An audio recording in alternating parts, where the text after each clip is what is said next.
Meus irmãos, que Jesus nos abençoe, continue conosco e nos guardando na sua paz. Uma questão sempre nos inquietou, sempre inquietou a humanidade. É uma indagação que sempre existiu em nós, sempre esteve presente em todas as épocas da humanidade. Quem merecerá o reino dos céus? Quem merece estar no reino dos céus? Essa inquietante pergunta, já desde o começo dos tempos, ela faz parte do homem e até hoje nós nos perguntamos: quem de nós merecerá ir para o céu? O que é necessário fazer para que eu entre, que eu ganhe, que eu mereça o reino dos céus? Então nós vamos encontrar lá nos salmos cantados pelo rei Davi, lá no Salmo 15, nos versículos 1 a 5, essa preocupação de Davi de quem seria ou o que seria necessário para que pudéssemos ser considerados um cidadão do céu. Exatamente assim, o Velho Testamento é traduzido do grego cidadão do céu. A questão que o rei Davi colocava. E ali nós vamos encontrar esse personagem dizendo assim: quem, Senhor, habitará o teu tabernáculo? Quem há de morar no teu santo monte? E o Senhor responde a Davi: o homem que vive com integridade e pratica a justiça e de coração fala a verdade. Ele começa respondendo assim a Davi. E depois ele tece uma série de comentários nessa principal colocação que o Senhor lhe faz. Aquele que vive com integridade pratica a justiça e de coração fala a verdade. Após Davi, se compulsarmos o Novo Testamento, nós vamos ver que tempos depois, conforme a gente pode ver no Evangelho de Lucas, no capítulo 10, versículos 25 a 37, nós vamos ver que Jesus também foi arguído sobre essa questão por um doutor da lei, que, querendo criar uma situação embaraçosa ao mestre e querendo indispô-lo com as autoridades romanas, ele pergunta a Jesus: mestre, o que é preciso fazer para merecer o reino dos céus? E Jesus responde ao doutor da lei com duas perguntas. Jesus pergunta a ele: o que está escrito na lei? O que lês nela? O que está escrito é aquela ortografia, é aquilo que está no documento, é o que está expresso no documento. E qualquer pessoa alfabetizada pode ler a mesma coisa.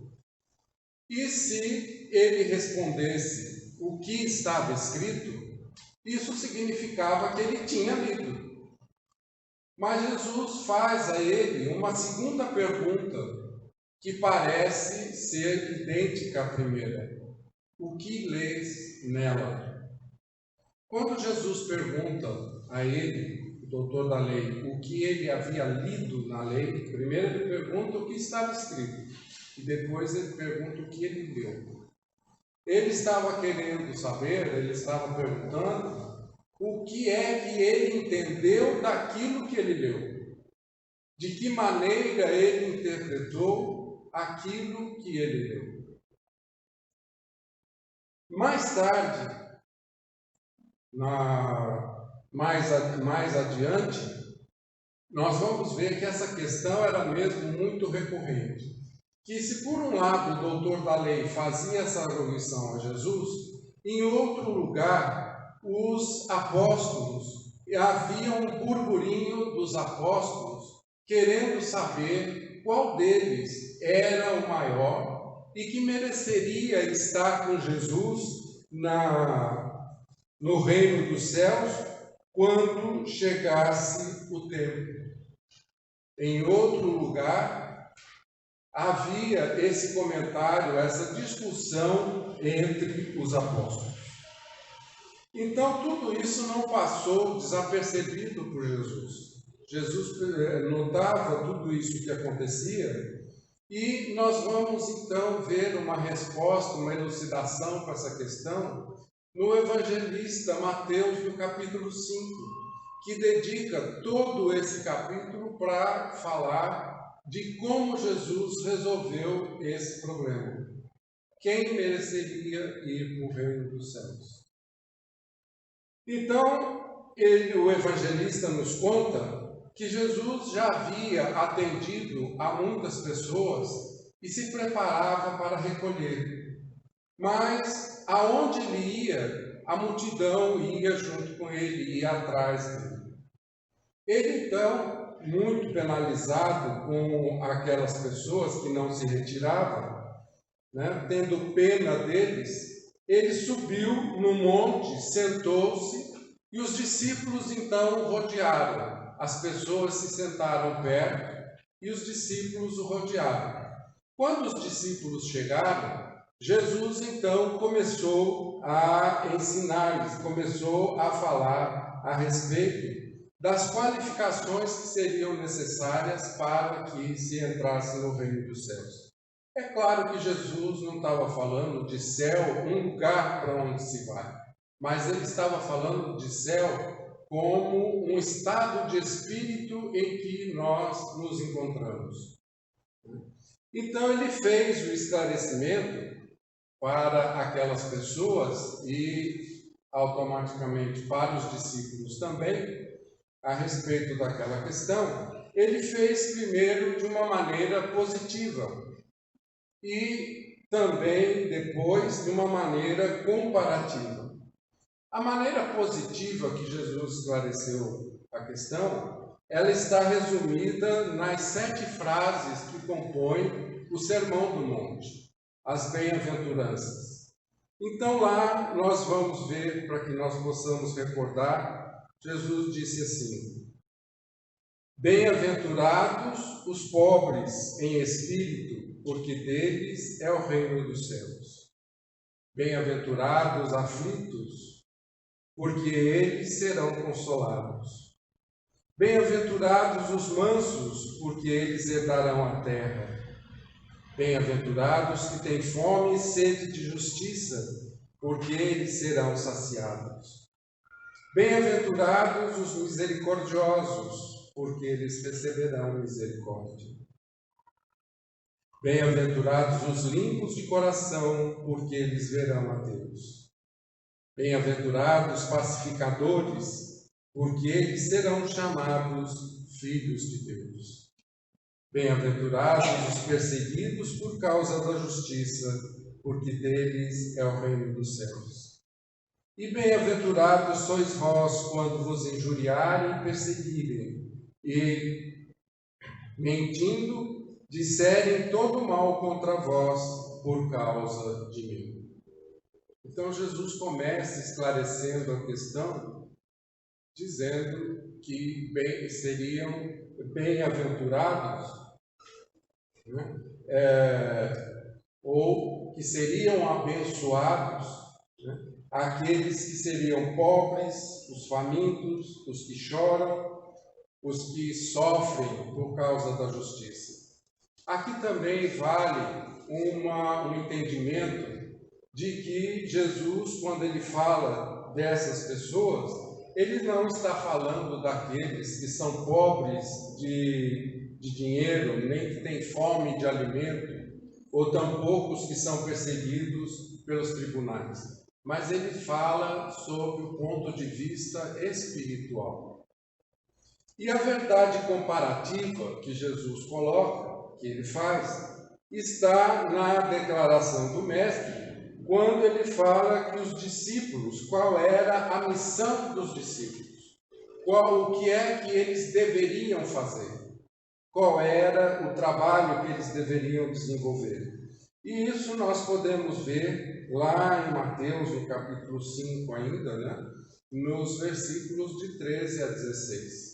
Ali Jesus diz a eles assim: vós sois o sal da terra. Se, porém, o sal tornar-se insonso, com que se salgará? Para mais nada presta, senão para ser lançado fora, ser pisado pelos homens. Vós sois a luz do mundo. Não se pode ocultar uma cidade situada sobre um monte. E da mesma forma que brilhe a vossa luz diante dos homens, para que vejam as vossas boas obras e glorifiquem ao Pai que estás nos céus. Então veja que Jesus vai levando os apóstolos a entenderem profundamente a questão de ganhar o reino dos céus. Então, esses que Jesus fala que eles são a luz do mundo, que eles são o sal da terra, eles são aquilo que Jesus chama de a bênção de Deus para a humanidade. Eles que guiariam, né, os homens à glória de Deus. Cabia a eles a função de conduzir as pessoas para o reino de Deus. Né? Eles que dariam todas as coordenadas, eles que dariam todas as instruções para que o homem fosse levado ao reino de Deus. Então, lendo isso, a gente percebe, a gente vê, ou a gente pensa, que essas questões estão muito lá atrás. Era uma questão trazida por Jesus, era uma questão dos apóstolos, e a gente pergunta: o que tem isso a ver comigo? Aonde é que eu me situo nesse esclarecimento de Jesus? Se Jesus estava falando com os apóstolos que eles seriam a luz a guiar a humanidade, aonde é que eu fico nisso? Como que me diz respeito essas palavras de Jesus para que eu possa trazer para a minha vida?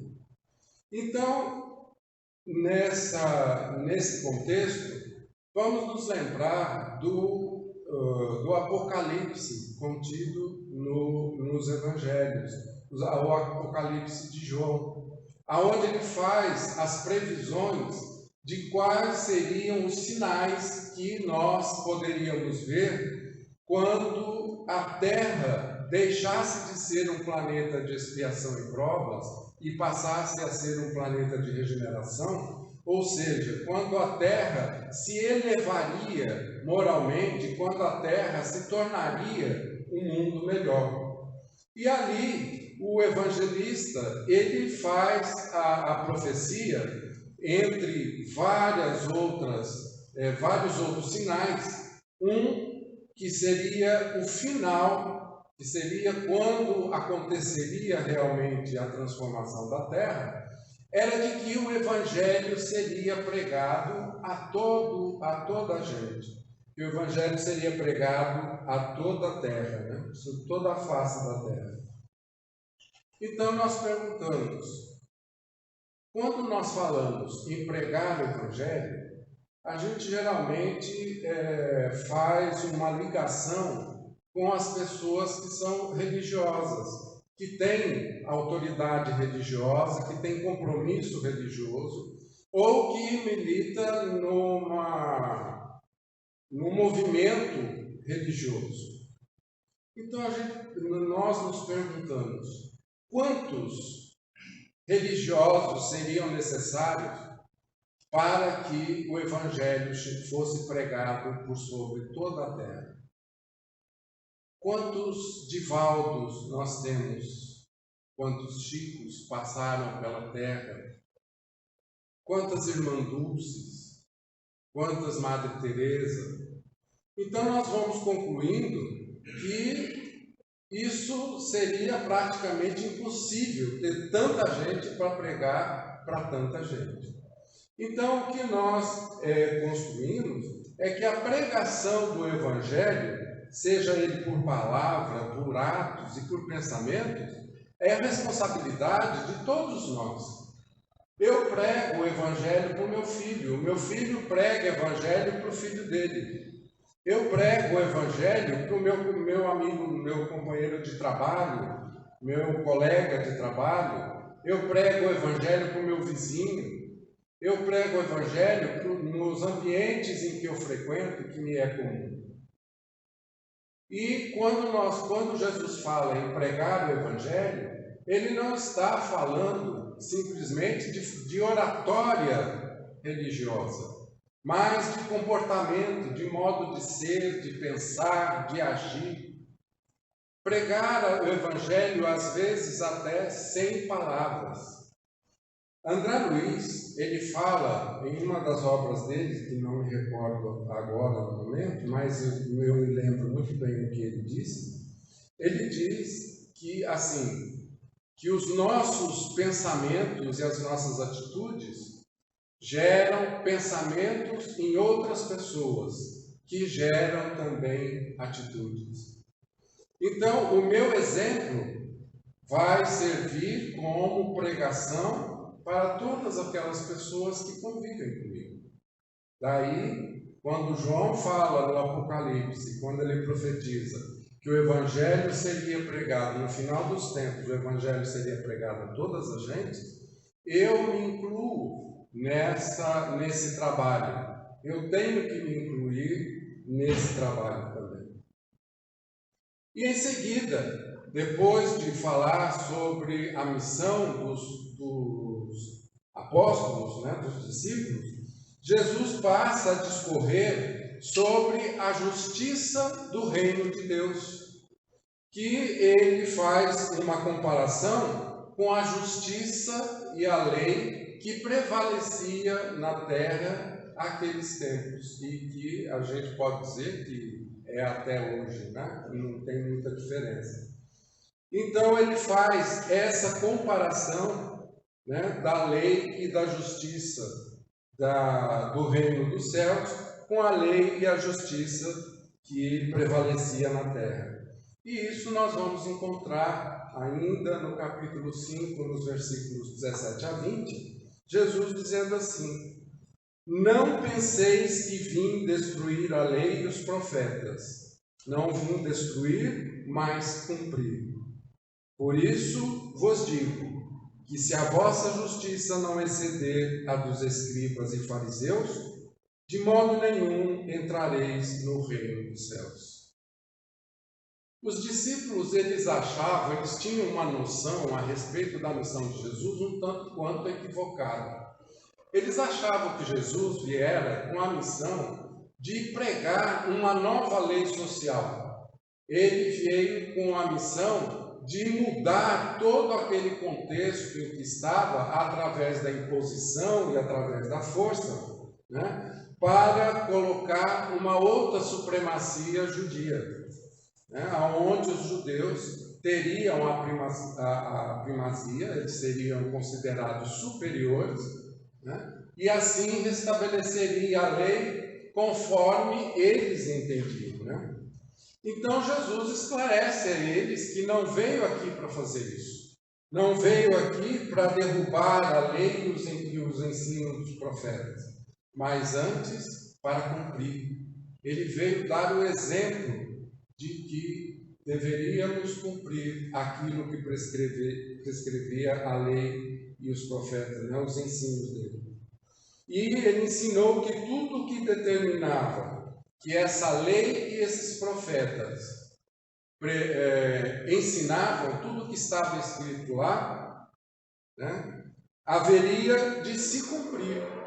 haveria de ter cumprimento, né? E o mundo não se transformaria, a terra não se transformaria, até que o último iota, ou o último ceitil, fosse observado, tivesse sido cumprido. Quer dizer, enquanto não nos ajustarmos aos ensinamentos dele, né, às leis de Deus, enquanto nós não estivermos inseridos nessas leis, as coisas não mudarão, a terra não mudaria, né? E deixou claro que a justiça divina era muito diferente daquela justiça que prevalecia entre os homens, né? E que daqueles que conheciam o seu evangelho, muito mais seria exigido. E a gente percebe essa afirmação de Jesus quando ele diz: se a vossa justiça não for maior que a dos escribas e dos fariseus, de maneira nenhuma entrarão no reino dos céus. Mas, embora Jesus houvesse afirmado que a lei e os profetas deveriam prevalecer, que ele veio aqui para cumprir a lei e os profetas, que estava correto, que nada seria diferente, que ele não iria colocar uma lei diferente ou fazer uma imposição, seja lá de que tipo fosse, mas ele disse que em alguns pontos essa lei e os profetas deveria ser melhor interpretada, deveria ser melhor compreendida, né? E ele faz então um contraponto com essas leis. Aliás, não é bem um contraponto, mas um esclarecimento melhor, né? Uma interpretação mais completa, mais profunda dessas leis, em alguns pontos que deveriam ser observados pelas pessoas e pelos apóstolos. Ele faz 6 observações. Então, ele diz assim, está lá em Mateus também, capítulo 5, versículos 21 a 23. Ele diz assim: ouvistes o que foi dito aos antigos, não matarás, e aquele que matar está sujeito a julgamento. Aí Jesus faz como que eles deveriam fazer a interpretação dessa colocação feita pela lei. Ele diz assim: eu, porém, vos digo que todo aquele que se encolerizar com o seu irmão estará sujeito a julgamento.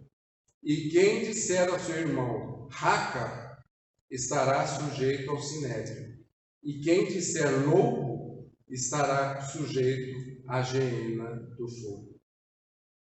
Outro ponto: ouviste o que foi dito, não adulterarás.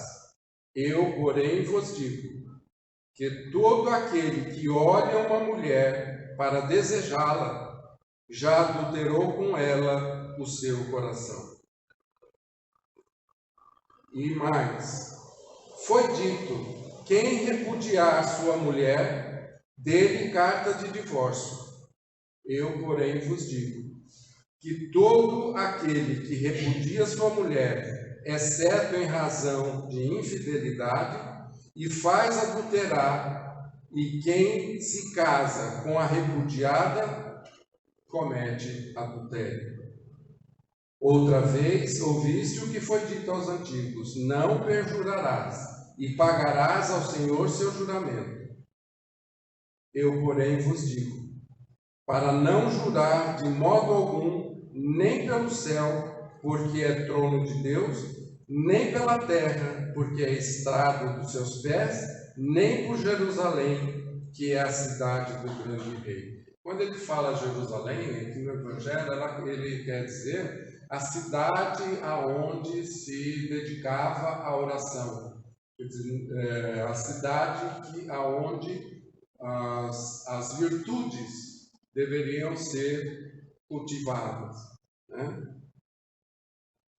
E Jesus continua: ouvistes o que foi dito, olho por olho, dente por dente.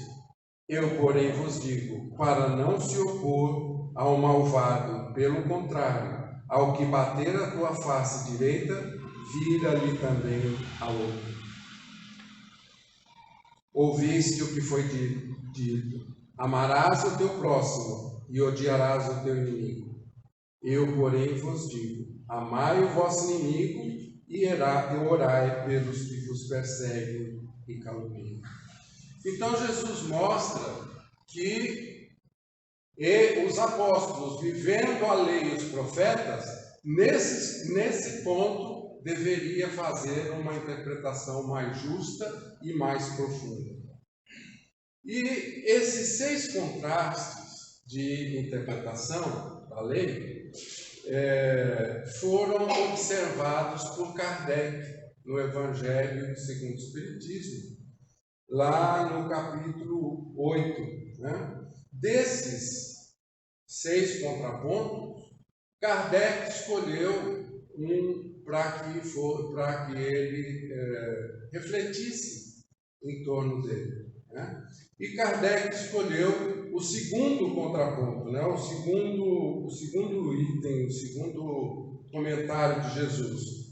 Não cometereis adultério. Eu, porém, vos digo que aquele que houver olhado uma mulher com mau desejo para com ela, já em seu coração cometeu adultério. É o pecado por pensamento.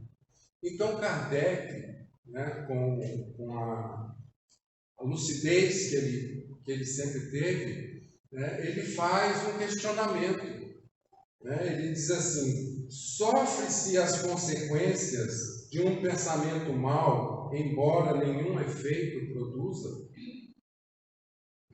Eu posso ser responsabilizado, pecar, porque pensei alguma coisa, mas não fiz.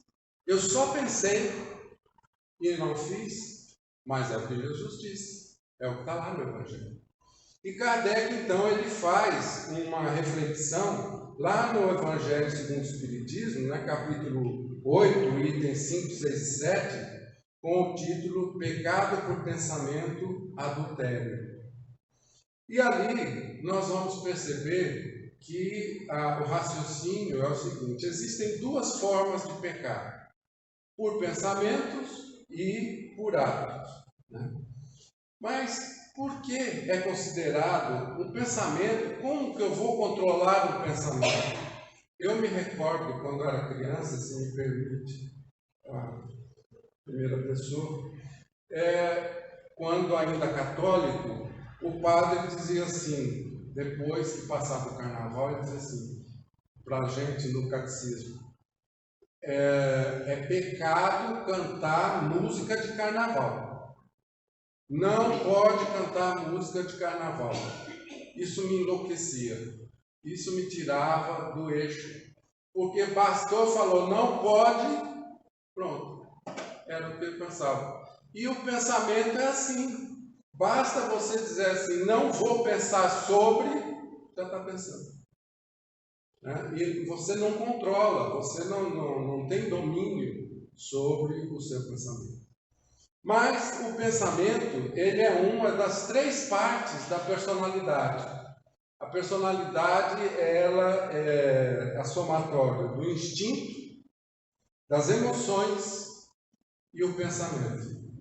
Fazem parte da personalidade. Então, quando Kardec fala em pecar por pensamento, não é pelo fato simplesmente de pensar naquilo que é proibido ou naquilo que é pecado, mas é porque o que você pensa demonstra ou mostra o seu estado de espírito, a sua evolução moral.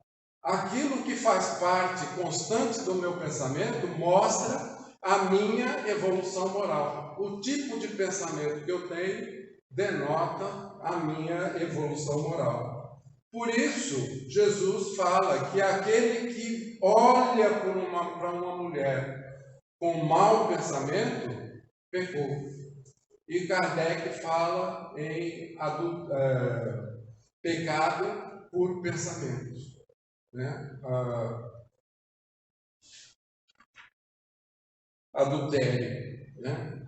Então, os nossos pensamentos denota o nosso estágio evolutivo.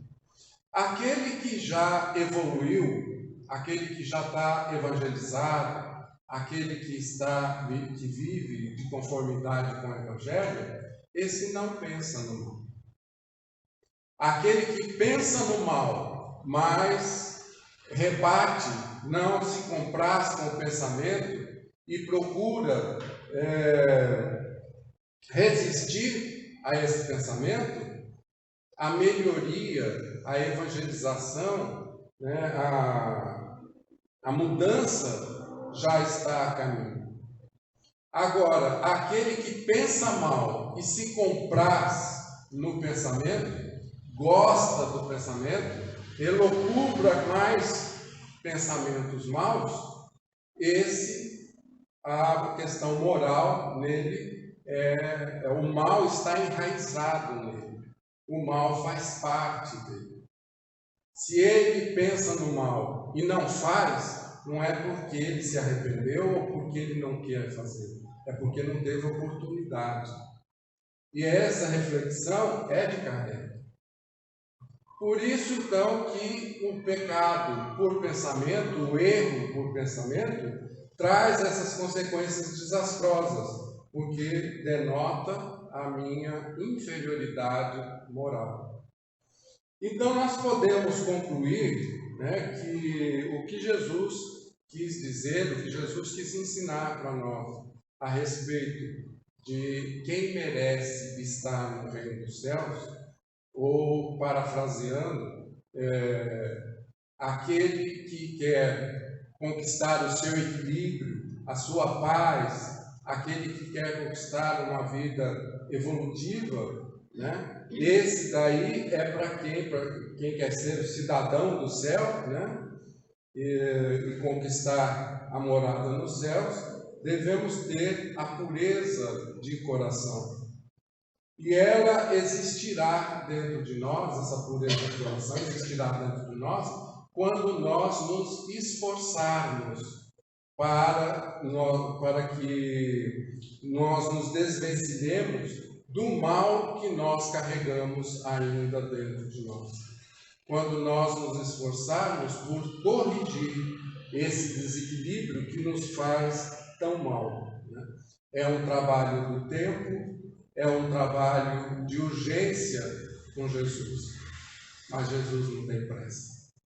Nós podemos tranquilamente, dia a dia, hora a hora, ir trabalhando conosco mesmo, para que a gente possa operar essa mudança.